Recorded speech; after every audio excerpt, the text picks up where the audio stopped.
Isuzu 6H F1. Tara, palitan natin ng pin bushing mga Tropamex. Una natin ginawa dyan, syempre tinanggal natin yung kanyang mga lumang bushing.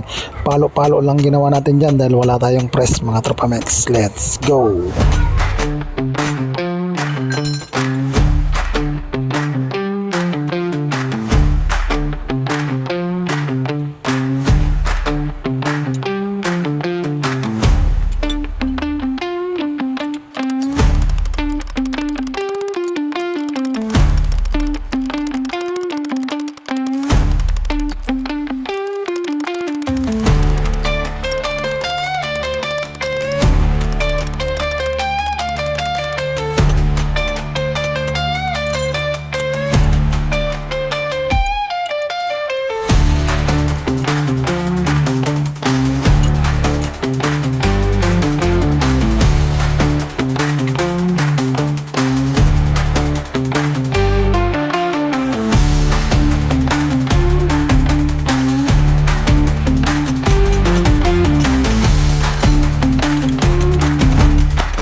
Finish na po yung kanyang bushing yan mga Tropamex, pero once na ipasok nyo po yan sa kanyang Conrad, iikon po yan, kaya automatic rene-reamer po natin yan mga Tropamex.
Adjustable po yung reamer natin mga Tropamex, kaya pag alam natin na medyo papasok na yung pin, pinipinis na lamang po natin ng lihayan para hindi na po tayo mapatay mga Tropamex, gaya po ng iyong nakikita.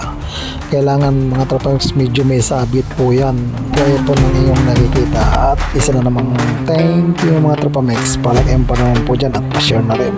God bless.